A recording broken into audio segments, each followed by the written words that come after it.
कि जो समाज में ज्यादा ऊंचा उठेगा, ज्यादा तरक्की करेगा, उसके शत्रु भी उतने ही ज्यादा होते चले जाएंगे। और ऐसी कोई बात नहीं है मेरी मैया बहनों भाइयों कि शत्रु किसी कारण से ही बनते हैं, नहीं, अकारण भी बन जाते हैं। शत्रु अकारण मतलब बिना कारण भी बन जाते हैं। कि देखो पहले तो ये किराए के मकान में रहते थे, अब अपना बंगला कैसे बन गया, अपना मकान कैसे बन गया। अरे पहले तो इनके पास साइकिल भी नहीं थी, अब तो 4 व्हीलर में घूम रहे हैं, है कि नहीं। अब तो एरोप्लेन में यात्रा कर रहे हैं। यानी कि भगवत प्रेमियों, आज हम अपने दुख से दुखी नहीं हैं, सामने वाले के सुख से ज्यादा दुखी हैं। ठीक है, ज्यादा दुखी है। यानी कि शत्रु बिना कारण भी तैयार हो जाते हैं, बिना कारण भी बन जाते हैं। लेकिन भगवत प्रेमियों, यहाँ संतों ने इस बात पे बड़ा जोर दिया है। संतों ने कहा है, सदगुरुदेव भी बार बार समझाते हैं। सदगुरुदेव कहते हैं कि ऐसे व्यक्ति को चाहिए, भगवान के भक्त को चाहिए कि वो ये चिंता ना करे, बस वो इतना ध्यान रखे कि जीवन में कितना भी वैभव आ जाए वो अभिमान ना करे।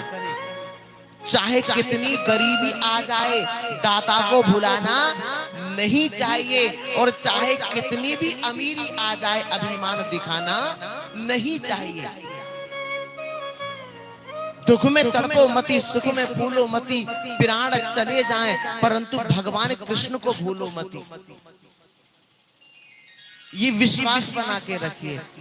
तो भगवत प्रेमियों, मेरा सभी से यही आग्रह है कि ये निश्चयात्मक अनुभव करिए। अब देखिए, रुक्मणी जी को तो विवाह है गया, जो इच्छा थी कन्हैया ने उसे पूरा किया। अब समय जब व्यतीत हुआ तो रुक्मणी जी ने प्रथम संतान को जन्म दिया।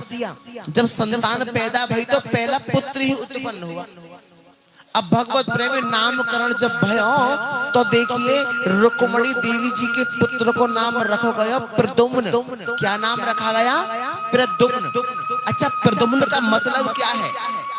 प्रद्युम्न का अर्थ क्या है? सज्जनों, प्रद्युम्न का मतलब है जिसके जीवन में सुंदर कर्म का प्रकाश हो, उसी का नाम प्रद्युम्न है। अब देखिए, जैसा अभी निवेदन किया ना कि जो भी समाज में ज्यादा ऊंचा उठेगा उसके शत्रु भी उतने ही ज्यादा होते चले जाएंगे। तो यहाँ भगवान कन्हैया के शत्रुओं की भी कोई कमी नहीं है बंधुओं। भगवान कन्हैया के भी अनगिनत दुश्मन है, शत्रु हैं। एक तो ऐसा शत्रु पैदा है गया कि गोविंद के प्रसूति का गृह से शंबरासुर नाम का असुर बालक को चुरा के आकाश में ले गया। कहां ले गया?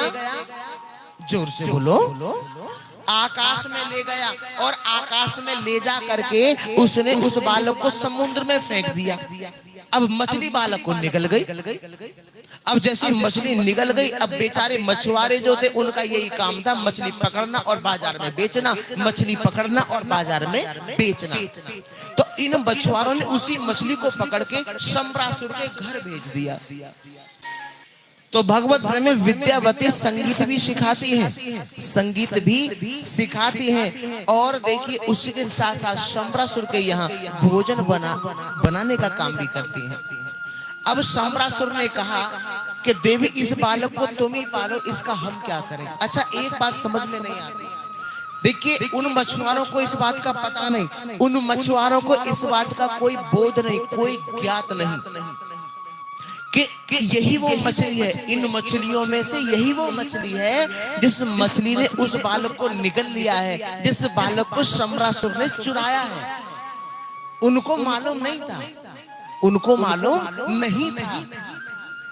और देखिए, उनके मन में ये बात कैसे जाके कि यही मछली शंबरासुर के घर ही भेजनी है।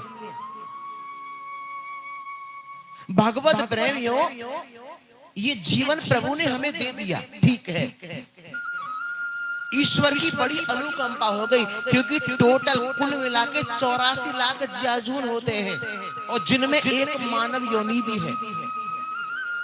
मानव योनि इससे अलग नहीं है, इसी के अंदर मानव योनि आती है।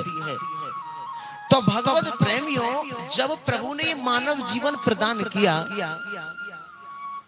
तो ये मानव जीवन ऐसा प्रदान कर दिया कि जिस मानव जीवन को पाके हम अपना कल्याण कर सकते हैं। अच्छा एक बात बताओ, क्या पशु अपना कल्याण कर सकते हैं? कर सकते हैं क्या? नहीं कर सकते। पक्षी अपना कल्याण कर सकते हैं? वो भी नहीं कर सकते। जो आज पशु बने हैं वो भी कल मानव थे, वृक्ष बने हैं वो भी कल मानव थे, लेकिन अपनी अकड़ में रहे। ये लोग अपनी अकड़ में रहे, इनके अंदर बड़ा अभिमान था। क्यों? कथाएं पहले भी होती थी, संत महापुरुष पहले भी थे, सत्संग पहले भी होते थे, वेद पुराण शास्त्र पहले भी थे, लेकिन कभी इन्होंने इनका आश्रय नहीं लिया, सहारा नहीं लिया। जैसे आज भी आपने कुछ लोग देखे होंगे जो भगवान के विपरीत चलते हैं, भगवान के विरुद्ध हैं, कथा के विरुद्ध हैं। आज भी आपको ऐसे लोग देखने में मिल जाएंगे। लेकिन यही लोग कल को कोई वृक्ष बन जाएगा, कोई पशु बन जाएगा, कोई पक्षी बन जाएगा, कोई जानवर बन जाएगा, कोई नाली का कीड़ा बन जाएगा। हाँ, क्योंकि हम में और इनमें कोई फर्क नहीं है।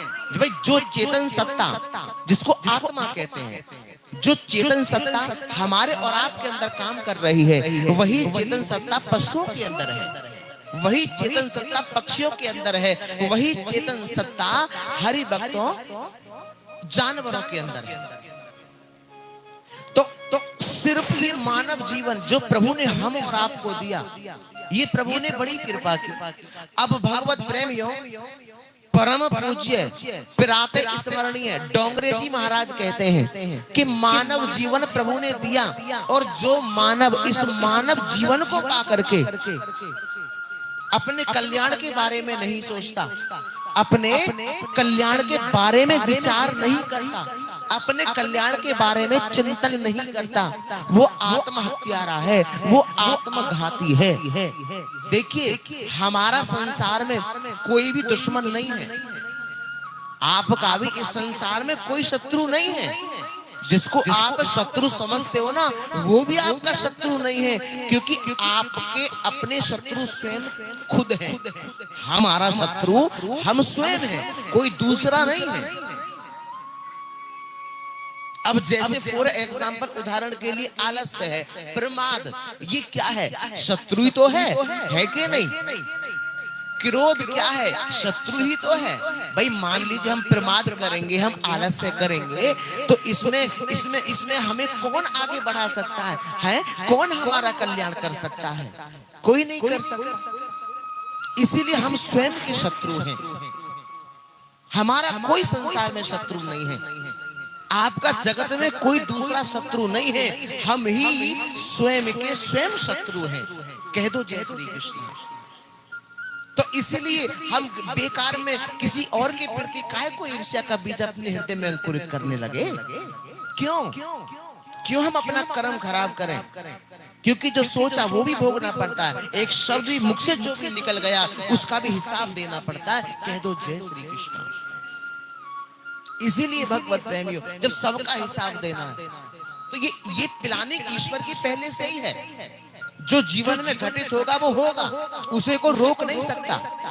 और ध्यान रखना, जो पति बना, पत्नी बनी, पुत्र बना, पुत्री बनी, जिनसे आपके रिश्ते नाते हैं वही मिलने थे, कोई अलग नहीं मिलना था। आपने एक गीत भी है, सुना भी होगा कि तय हो जाते हैं अंबर पे धरती पे जुड़ जाते बंधन। कह दो जय श्री कृष्ण। तो इसीलिए सब प्लानिंग ईश्वर की है।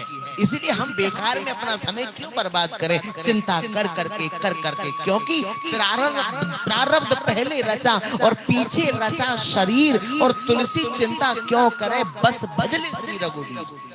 बस हर समस्या का समाधान है केवल भगवान नाम, केवल भगवान नाम। क्योंकि चिंता चिता समान है और बांट सके ना कोई, और जामन में चिंता बसी वह कैसे सुख से सोए।